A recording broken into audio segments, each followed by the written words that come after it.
into it. All right. Good morning, everyone. Welcome to, or good afternoon, whatever time of day you're listening. Welcome to Black Men Let's Talk.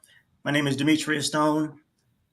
Super excited today to have a brother that I grew up with around the way in Oak Park, California, Michael Benjamin, joining us today. Mike, what's happening, brother? Hey, man, what's going on, D? Just happy to be here, man, and I thank y'all for having me. This is big. Yeah, man, glad to have you here, bro. Hey, Mike, before we jump right in, man, obviously I know you pretty well, but for anyone listening to the show, start off by tell me a little bit about yourself, what it was like growing up for you in Oak Park, what you're currently doing right now, and really what drew you to community service and working with young brothers. Yeah. So as Dimitrius said, my name is Michael Benjamin II, and born and raised in Oak Park, California. Um, uh, just attended and grew up around a strong, positive, progressive Black community. Um, Attended elementary school at Tahoe Elementary School, which they would bus a lot of the Oak Park kids to Tahoe Elementary School. We can get into that later. And then Cal Middle School, graduated from Sacramento High School, and then attended Sac City College for like a year, and then I ended up attending Howard University in Washington, D.C. Um, and the growing up experience in Oak Park was really unique in this area because we really had this dense population of really well-rounded African Americans that were able to guide us. Um, I sat in a lot of community advocacy meetings as a kid. My mother was a chairwoman for Black Culture Day at the California State Fair. My auntie and my grandmother served on a commission inside of Oak Park called OPAC, or Oak Park PAC, which stands for Oak Park Action Committee. My father, who was raised in Oak Park, he coached Oak Park Little League, right? And so advocacy just kind of, was just in my blood. That's what I was around a lot of meetings. My father owned a all Black theater in Oak Park. He's a drama major from Sac State, and he ended up opening Sacramento Repertory Theater in 1978. So, and that theater would actually house a lot of community conversations, if you will. So, that's what really drew me into what I do now. So currently in the current space that I am, I've just been just got a position with Sacramento City Unified School District. I'll be working in their safety department because we are reimagining what safety looks like at our Sacramento high schools, especially. So I'll be a part of that team. Our goal is to bring more community into our schools so we can guarantee safety. We recently kind of, decided to take away kind of the police presence at school. It was costing a lot of money, and for what it costs, I don't think the effectiveness was there. And so a better answer, we think, is to bring the community in to guarantee the safety, right? The kids need to see people in their community who care about the community, but care about the campus and, having a little bit more input on the campus. So I'm doing that. And then I'm excited. Our community just opened a trade school called Highlands Charter School. It's on First and Broadway in the old Immaculate Conception School for 22 and up. And I'll be doing some GED. I'll be teaching GED skills at nighttime there. So it's something I really are grabbing our community kids and putting them in that type of thing. And then that's it, man. I currently am a general board member on the Oak Park Neighborhood Association, as well as RPT member for the Stockton Boulevard Project. And, all of this stuff is just in my opinion, just to guarantee that our voice doesn't get overlooked and our history doesn't get erased. And so that's basically what I'm doing right now. Yeah, I love that, my brother. Even though the time that we've spent together, we obviously the pandemic has really caused us to lose touch with some of each other, with each other as brothers and just community members.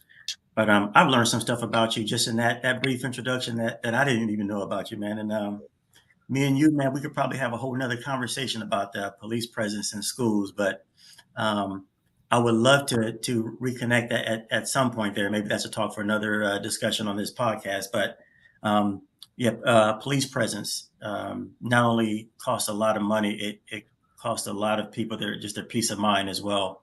Mm. One thing I've had the opportunity, Mike, in my prior role with another youth organization, was talk with the law enforcement officers, and I learned that many of them, that's kind of it's kind of like the Oasis assignment. None of them really want to be on. They didn't join to be on campuses. I heard them say things like it feels like it's babysitting. So when you don't want to be there, um, it really creates tense situations. So I'm super glad to hear, brother, that you're part of that safety plan on school campuses and reimagining what safety, physical and mental safety, emotional safety looks like on campuses. Yes. So Yes. super happy to hear that. Bro, you mentioned a little bit about Oak Park Little League, and I know we talked a little bit pre-show. Thanks for clarifying, Michael Benjamin the second. I definitely want to give props to your dad. Definitely got to know him when I was a kid as well. Yeah. Your brother Marcus, younger brother Marcus, Mhm. phenomenal baseball player. I had the opportunity to coach him. I Mhm. think I was maybe only 10 years older than him. I was fresh out of the military, but yeah, tell me about your experience. We talked a little bit, but what playing little league ball did for you and what you felt like it did for the community. So can you talk about that a little bit? Yeah, yeah. And so, and before I'm going to get into that, but what happened is that yeah, that picture is that's a unique picture. I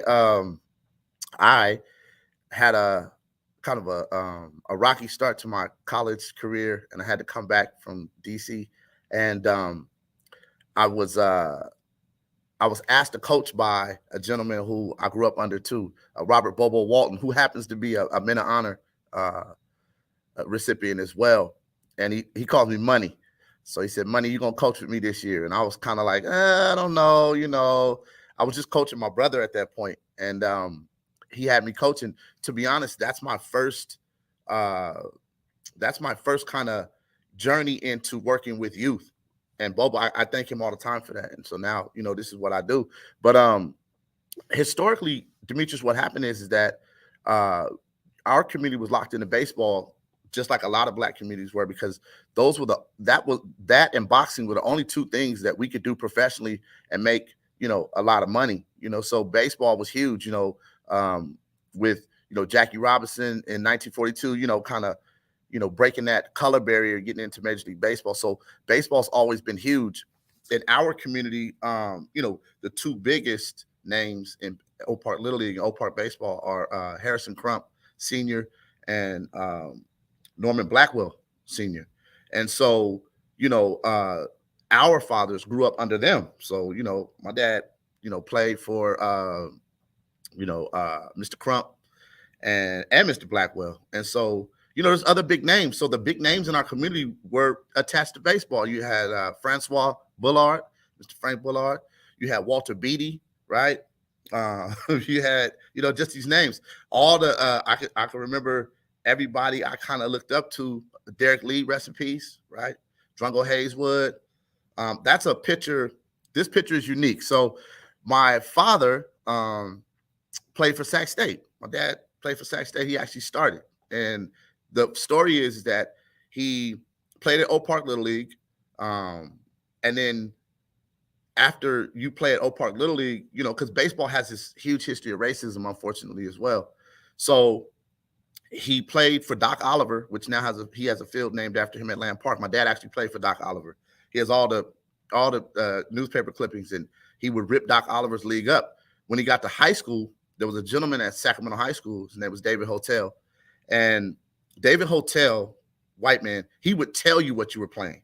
So you couldn't come, you couldn't come and say, hey, listen, I'm a center fielder. I want to play center field. He said, nah, you're fast. You run track. Or no, you can't play football. And a lot of the spaces in baseball at Sacramento High School then were reserved for white males. And so my dad wasn't allowed to play baseball at Sac High. He was mad. He continued to play in other leagues, during high school. He then graduates from Sac High, goes to Sacramento City College, where he's told the same thing. Like, nah, we can't. Nope, you can't play here. So he graduates from Sacramento City College. Him and his best friend, Uncle Shelby, they're walking by. They're at Sac State now. They got their backpacks on. They're walking by baseball tryouts. They stop and look, and both of them decided they were better than 90% of the white guys out there. So the next day they went out, tried out. He said they made the first cut, second cut, and he said by the time the third cut came, it was clear, and he ended up playing at Sac State. I think he probably is the only person from Oak Park to play at Sac State, and he started. And so that's his story, but it all started at Oak Park Little League for him. So, and he finished his degree in drama and theater. And as I mentioned, he opened his theater later on. So baseball is huge for us in our community. It's and what happens is that a lot of times for situations where there might be single moms who want to have their sons around black men, where do you take them? You take them and sign them up, right, to play baseball. And that's where a lot of our connectedness comes to in our community. I mean, if you need to find somebody in Oak Park, just come to Little League on Saturday. You're gonna find them. And as we were talking earlier, it had to be 250. I had to be 250 people in the park on Saturdays when we were playing, man.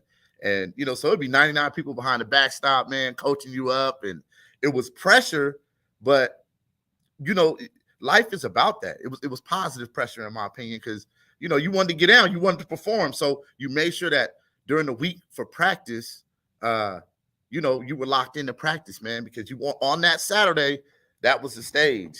So that's what it was for me, man. Yeah, man, I appreciate you sharing that, man. So many gems in that, Michael.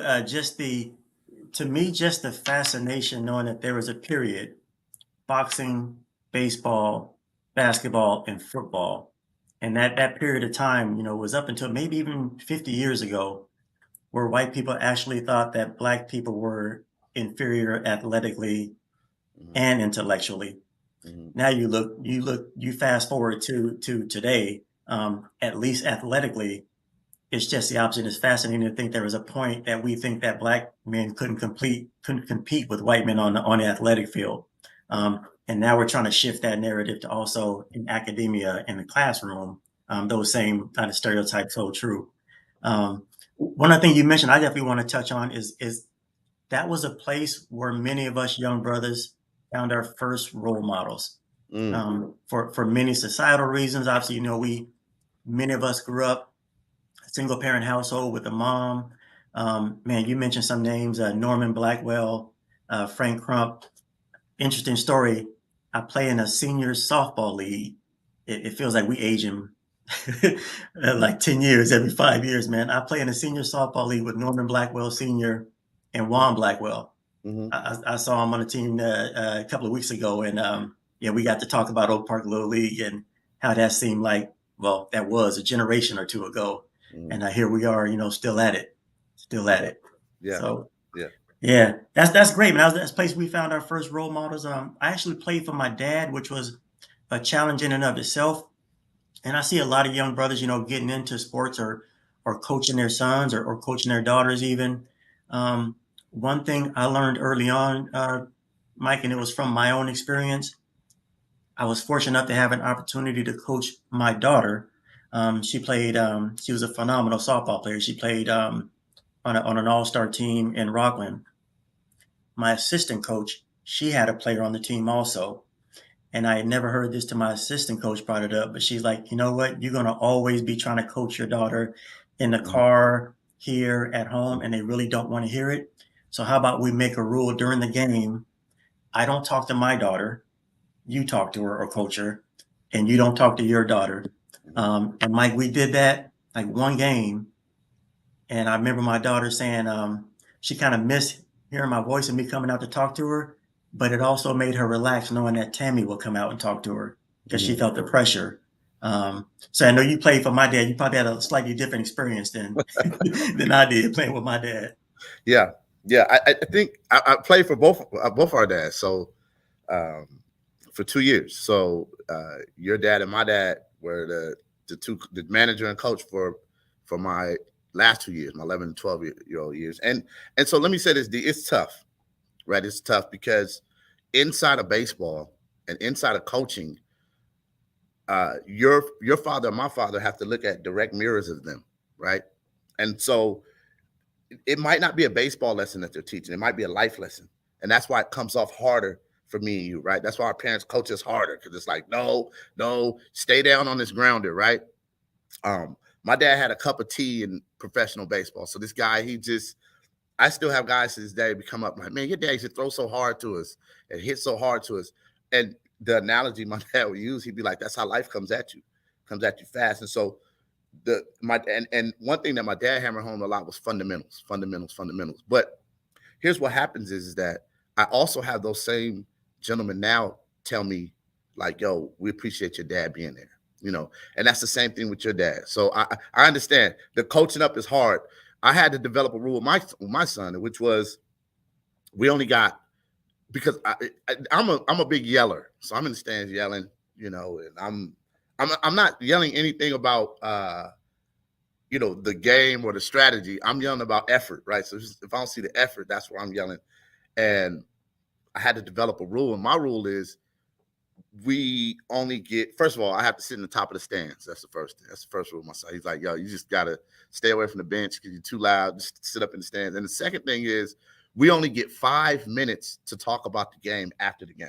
So and the determination of when the 5 minutes happens, I leave up to him. So oddly enough, it might be quiet after a loss on the way home. We get something to eat, whatever. But then it would pop up, and he'd say, hey, either I could have did better, or what'd you think about this, or whatever it was. But you have to give that reprieve. But I think what happens is that when you and I, in the era we played, we're civil rights babies, right? So our parents are coming out of the civil rights movement, which was tough, and so they really were dogmatic on us about how things should be done, and this is why you got to do this. And my dad was huge on stay down on the ball. And I'm like, I'm trying to stay down on the ball, but it's coming at 100 miles an hour. Like, I'm only 9, so like, come on, man. But I now can see that, right? At their age now, I see kind of why they were the way they were. It just didn't come with the proper,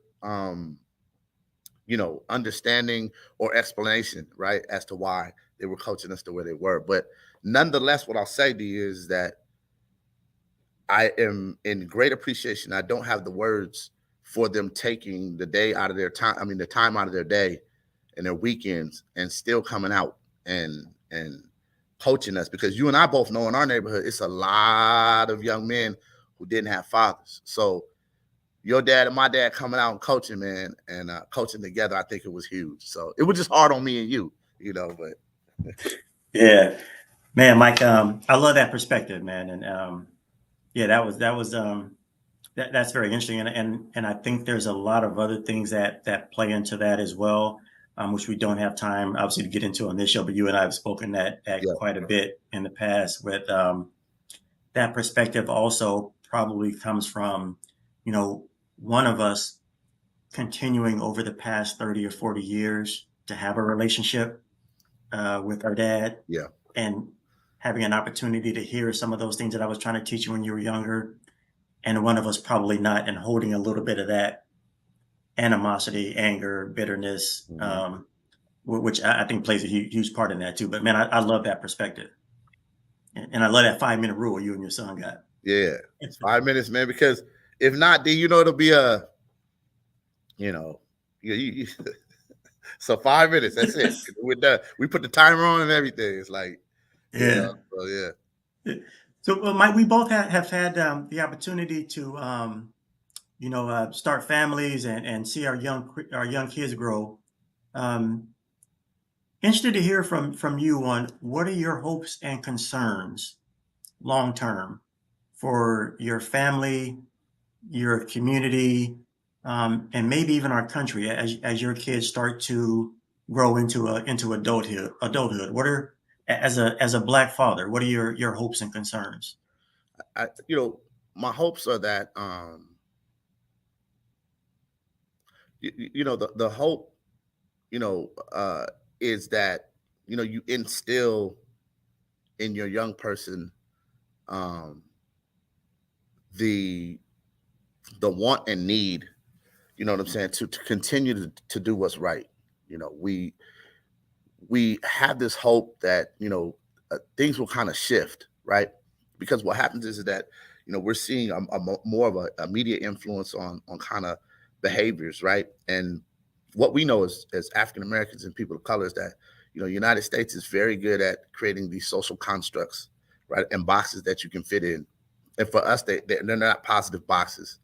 So one thing I do is when I work with the youth, I have a whole workshop I do on identity, right? Because identity is huge, especially in our community, right? So I have a formula, which is your influence plus your impact equals your identity. So, you know, raising mine, that's what I told them. You know what I'm saying? It's like, look, your influence. How are you influencing things? Is it positive? Is it negative? What is the impact of that influence? Add that all up, and that's what your identity is going to be. And so, to just kind of create those touch points, right? Is and I'm hoping that they'll continue to develop your identity, because it's a ever growing thing. And I think what happens is that there's a kind of a psychological concept which is called arrested development. And what happens is that a lot of people, their development and who they become, who they're going to become, and who they are, it gets arrested at a certain age. And so that's why you see these 45 and 50-year-old cats running around still acting 17 and 25. Their development got arrested at that age, right? And there's different, kind of there's different things that cause that. You know what I'm saying? A lot of times in our community, it's incarceration.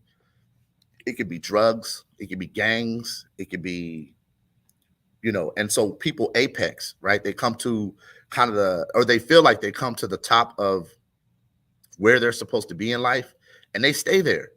They stay there. So it depends on what that experience is. Where did this person peak in terms of, popularity, development, who they are? That's kind of where the development gets arrested. I think for people like myself and people like you, we understand that, we're going to keep growing, right? And when you keep growing, you continue to have that hope, And so I have a theory, which is you're defined by the last big thing you do. So look at what that last big thing is, right? So, and that's what you're defined by. And so in terms of talking about hope and keep trying to reach and continue to do positive, good, big things. And then what happens is that your development will then reflect that, and that'll give off what you do. Yeah. So Yeah, love that, brother. Love that. I was never familiar with that social construct that you brought up, arrested development. yeah. Makes perfect sense. I've always known that whole concept, and how we sometimes our growth is stunted, but never was aware that there was actually a phrase put to that. Mm-hmm. Um, Mm-hmm. I think a lot of us, it's almost like a history and a music lesson here. I remember the musical group, Yeah. Arrested The rest Development. And development. Yeah. Yeah. so now it's interesting to know that that's probably where the name of that group is. They were a very socially conscious Mm-hmm. and aware musical group. So Yeah. yeah, man, that's good stuff. It's good stuff. Hey, Mike, a lot has happened the past um, 5 or 10 years in this country that a lot of people would say has taken us backwards. Some would probably argue that yeah, we didn't really take us backwards. It was just some stuff that was uncovered that many of us had our head in the sand. But to what extent, whether it's the last two presidential elections, whether it's the Me Too movement, or whether it's the Black Lives Matter movement and all the things that led up to just that whole summer or year of 2020, 2021. To what extent have those recent events impacted your life and how you move in this world today? Yeah. That's I think you know um it's funny because when you look at kind of the historical landscape, you're really going to have to probably have a history book that just covers 2020 and 2021, right? So much happened. But when you look at the landscape of everything, I'm like super. I look at how things affect me and my people, straight up. I do that first, right? I know I'm an American, but I look at, I'm saying, how it affects Black Americans first and foremost. And everything you mentioned, when you look at the outcomes of everything, we we didn't gain anything, right? We didn't gain anything. If you look at, Black Lives Matter, for example, what did we gain, right? What did we really gain? There's no legislation that they created. There's no first time home buyers program.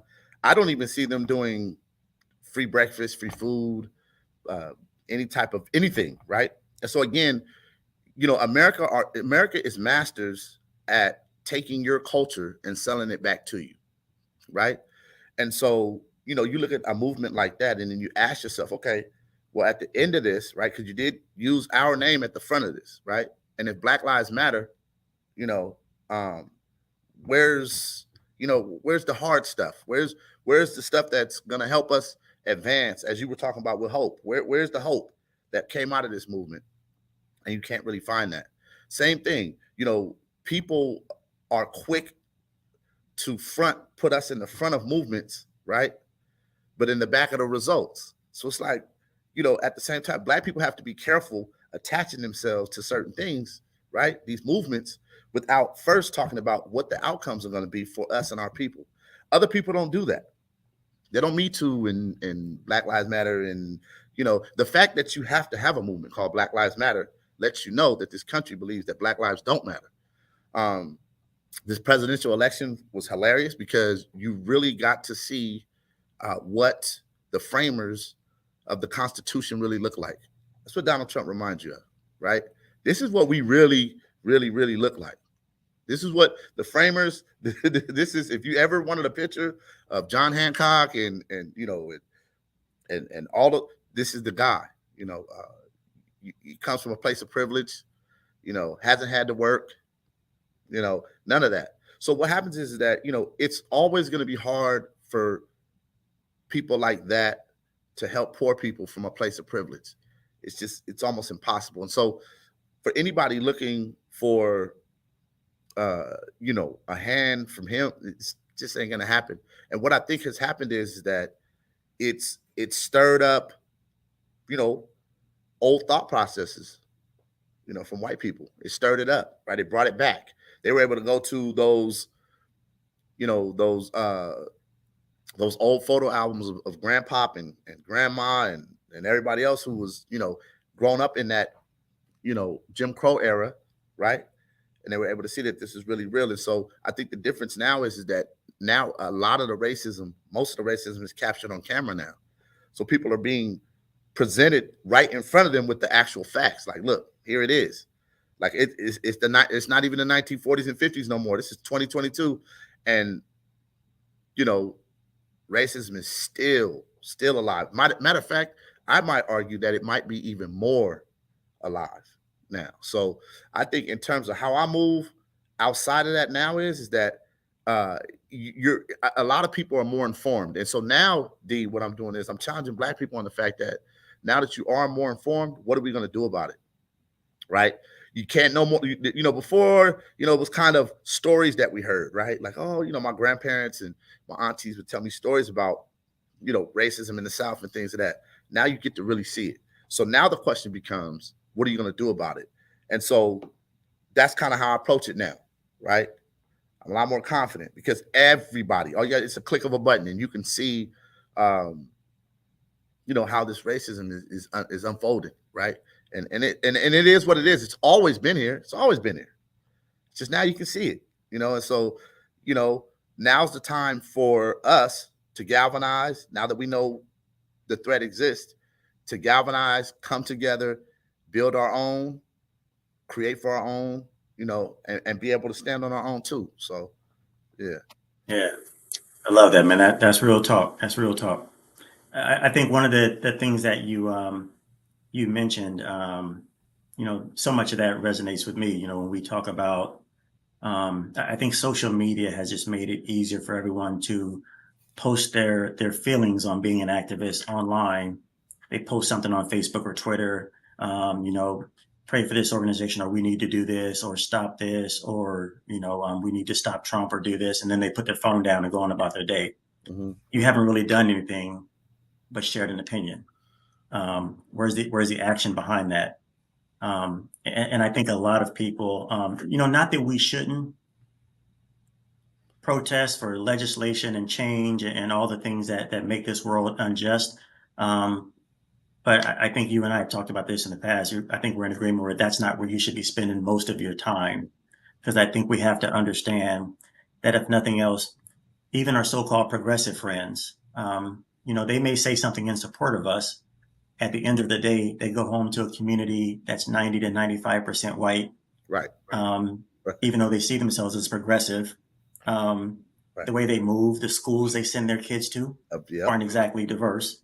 So it really just makes them look good. And I think one of the things that we've learned slowly, many of us have already known this, some have just learning this, but there are some great people in this world who are not Black, who want this world to be more just towards Black people.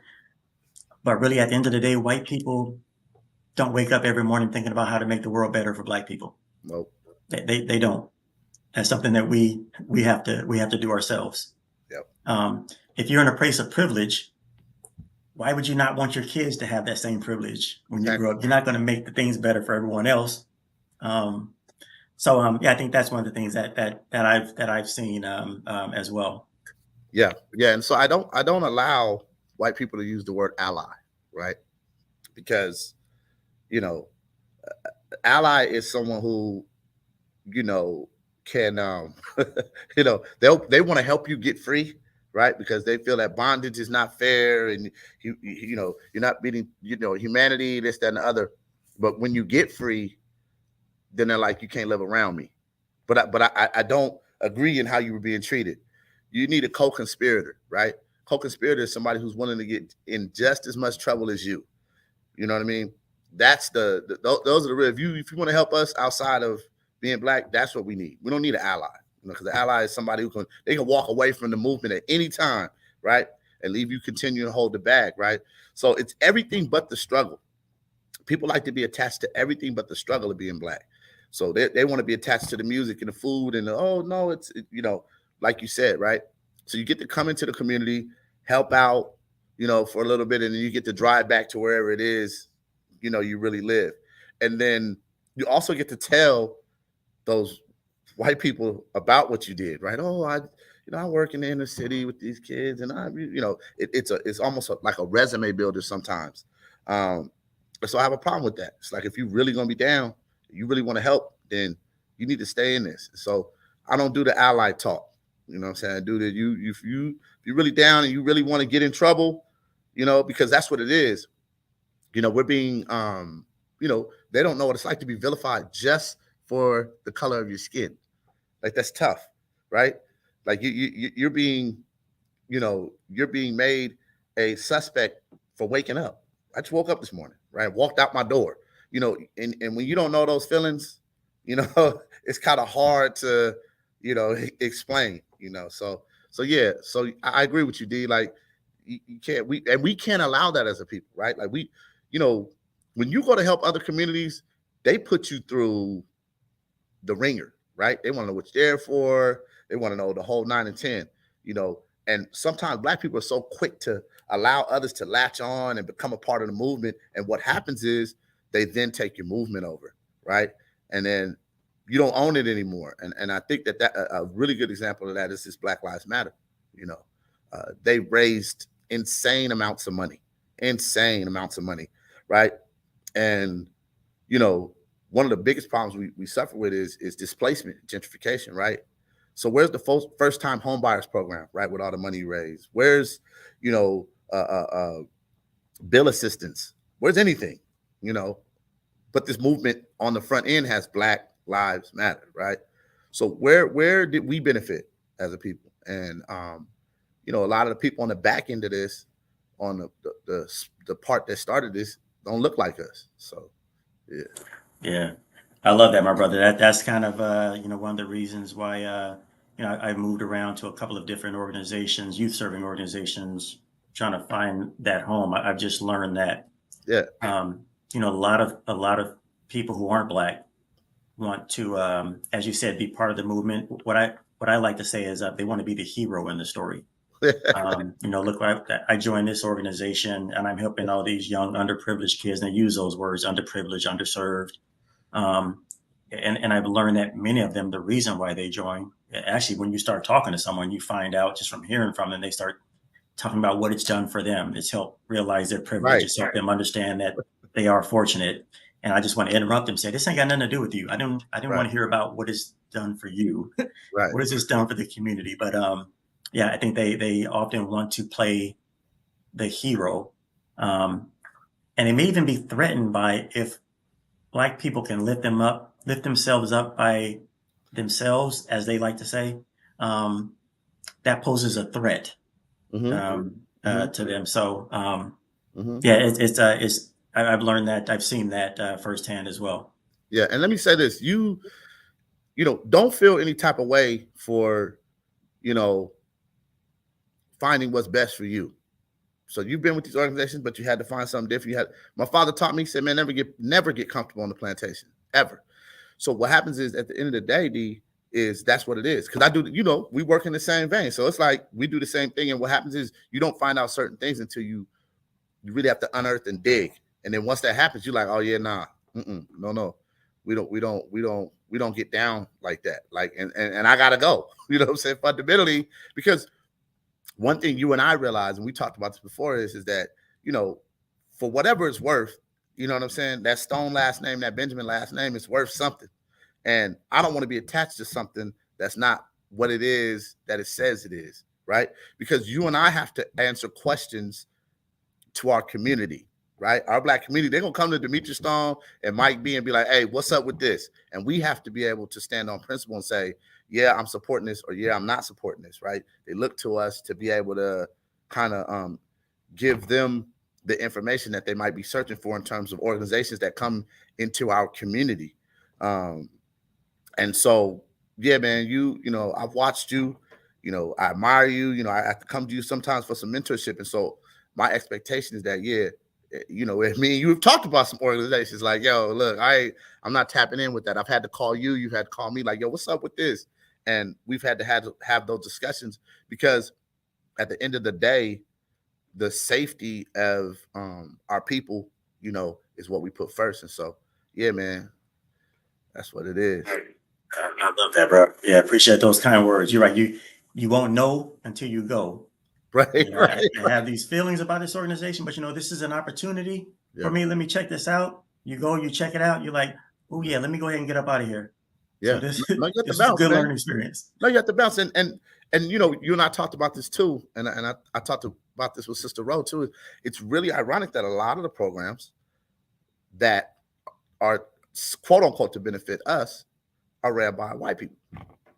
So you just go, wait a minute, created and ran by white people, and that's not to say that, you know, like you said, I'm not kind of whatever, but at the same time, it's like you have people in the community like myself and yourself who can run these programs. Like we can run, we the self sufficiency is there.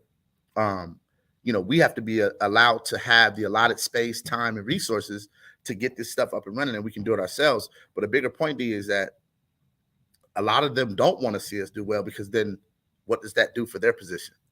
Right. So it's one of those things where it's kind of like you have to really weigh it out, So yeah. Yeah, that's real talk. Real talk.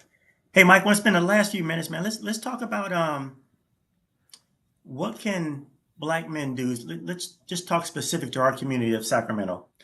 What are some things Black men can do, or what are some things that brothers in this community are currently doing to make our communities thrive?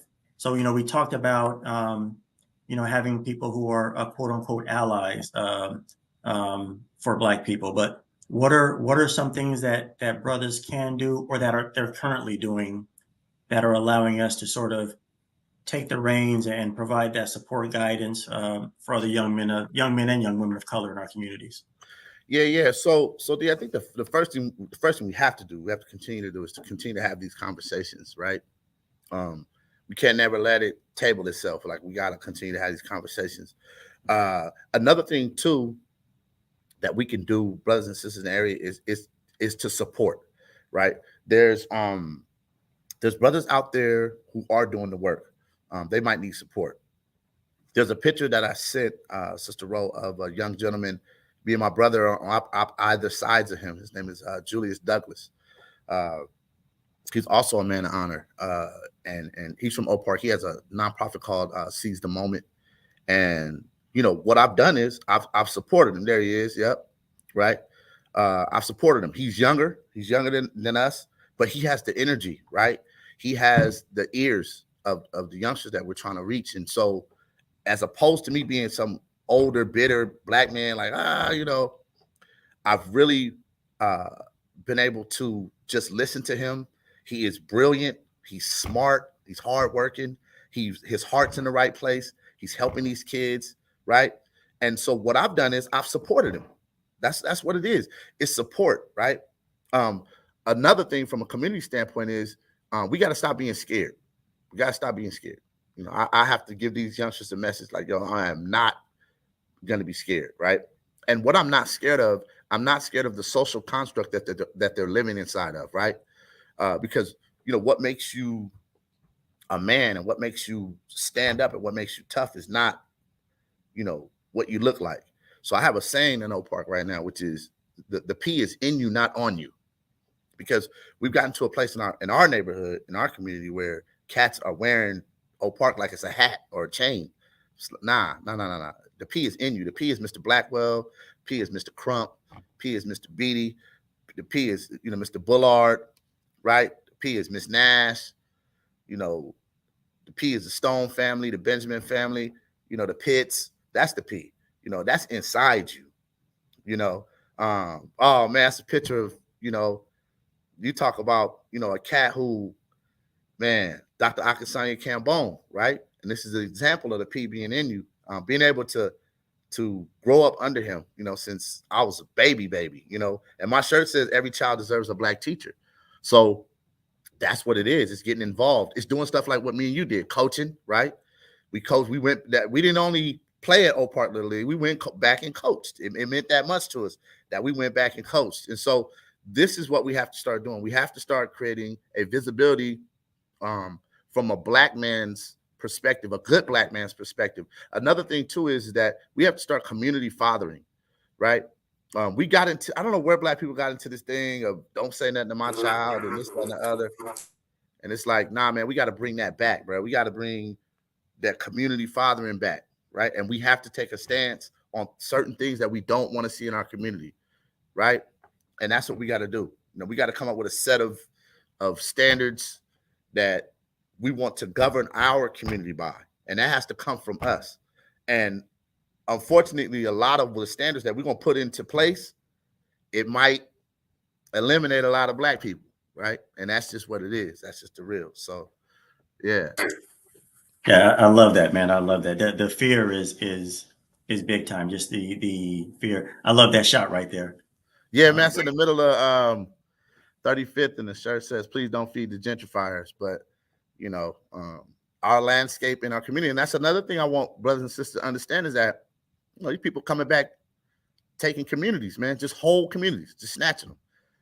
And so what happens is, they literally are taking buildings and just erasing the name off of it, putting another name on it, right? That's how much they think about you. So in terms of capturing and keeping culture, right, we have to start building community, or else they're going to give you your community, and that's what's happening. And so that was this anti-gentrification picture for an article I did for the Observer. So Yeah, I love that. You're right. It's overcoming that fear. It's understanding the skills that we have to learn to really take our communities back. Whether that's we need more accountants, lawyers, attorneys, all those things, all those positions, all those jobs that make a community work, and those jobs and titles that work hand in hand to change communities, are the job that we should be really striving to, or understanding what makes up a community. What are professions that we need to look into to become self-sustainable? Yeah, no, dude, that's real, man. And my message is we got enough rappers. We got plenty of rappers, we got more than enough rappers. More than enough. No, we don't need what we don't need not one more rapper. Parents, I'm talking to y'all. We don't need one more rapper. Like Yeah, I'm with you, man. It's that courage to be something different. mhm. It's like you say, yeah, I could be a rapper. That's easy, but yeah, you said it enough. I don't need to repeat it. But Yeah, we got yeah, plenty of entertainers and athletes, which are great to provide that generational wealth for your family. But yes, the odds of succeeding in that, there are yes. some other things that are so much easier that have such a bigger impact on building community.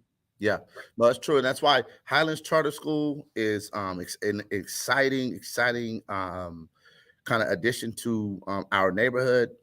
The trades and the trade schools are attached to unions. Um, so we need some electricians and some plumbers and some some bricklayers and tile people to do that stuff. So then we can create almost a black directory of services, right? This is how other communities get us, man. I think in the Latino community here in Sacramento, I think the dollar rotates, I think 24 times now. It wasn't 18, it's 24 times now. So they're keeping that money in their community. Same with the Asian community, right? So I work with the Hmong, and they have a little Saigon on Florida and 65th, and the money rotates in there. They have everything inside that plaza, from travel agencies to barbershops and we have to start building. It's an old conversation. I'm at the point now where you and I have sat down. We have to really just start to take action, and and we can do it. We're gonna do it. So Yeah, I think we'll continue. I'm looking forward to leading that effort as well. Um, Mike, man, brother, it's always a pleasure talking to you, man. hey, And looking at the screen for those that are watching the stream, I have this little dream of mine. I'll be living in the mountains in a cabin somewhere, and that's sort of I set my background. But I'm realizing that the context that we're in, I need to have something that's a little more of a learning and community building for my background. So for those that are watching, yeah, we're gonna take that background off and get more of a community involvement background for my screen next time. oh yeah, bro. 'Cause we need But you, man. We need you, man. You're a general, man. You're lieutenant, sergeant. You just the way. And I'd have to tell you that because my brother says the same thing. Yeah, we have pops, but we look at people closer to our age who we admire, and so you're one of those cats, man. And so we definitely need you to and do the mountain thing, man. Hey, listen, sometimes I want to get away too, but man, at the same time, man, just make sure we can at least call you. You come back to the hood, man. We need you, man. yeah, But yeah, that's a retirement goal. I know. But no, but in all seriousness, man, we are at a phase where what that 2021 too is.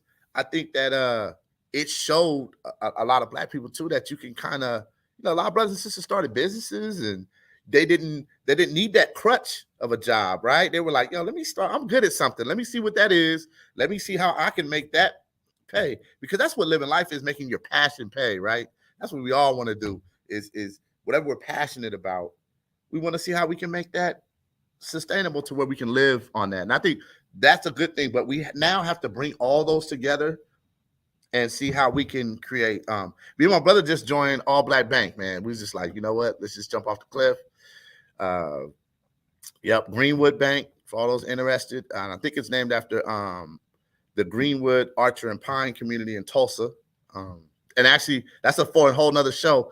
But that's how my family got to Oak Park. My grandmother was born in Tulsa, and so after the bombings, they had to move, and they ended up moving to Fresno, and then my grandmother moved to Sacramento. But just things like that. D, start seeking out. Is there a black bank? Is a black plumber in the area? Black electrician? You need something done at the house, mechanics, whatever it is. Start just feeding our community, right? So we can see, the sustainability. Yeah, and with the internet and social media, there is and online banking. There's really no reason, myself included, for none of us to not have some account, checking account, money market account, savings account, a retirement vehicle on with a black owned bank. Yeah. You can do that online. So, Yeah. Mike, brother, every time I talk to you, man, I have a whole lot more hope. I rarely have conversations with brothers that I have with you. And every time we chat, man, I just feel so much, I feel so much smarter and just the discussions we have. So, bro, I appreciate you, man. No, I appreciate you. Thank you. I want to thank Earth Mama Healing, Yep. Yolanda Wilkins, man. Thank you so much for providing this platform. We got Men of Honor coming up. I believe this will be I don't want the 11th. I believe I don't want to misquote. If all of you that don't know is the sister and a brother named Keon Johnson that came through to honor men from the community who are doing work. I myself am a Men of Honor recipient, and I always tell Rolanda it's the best award I ever got. My father as well is a Men of Honor recipient. Dimitrius Stone is a Man of Honor, and so it means a whole lot. We love the community support. We want to make this to where it's self-standing, right? We don't want to go. We want to be able to do this honor and have it housed inside of us to where we can do this ourselves. It's time for brothers to step up, and so we're gearing up for that. I believe December 17th, 2022. Look out for that. Man of Honor. You know, it just feels real good. So, yeah. Appreciate that plug. Appreciate talking to you, Mike. And man, let's definitely catch up over some coffee or lunch sometime, brother. So we will, man. And we have to continue to start these conversations more. And I'm gonna be reaching out to sit down with you a lot more, man. I really am. Let's do that, brother. Love you, man. Love you too, man. Take care, bro. Peace.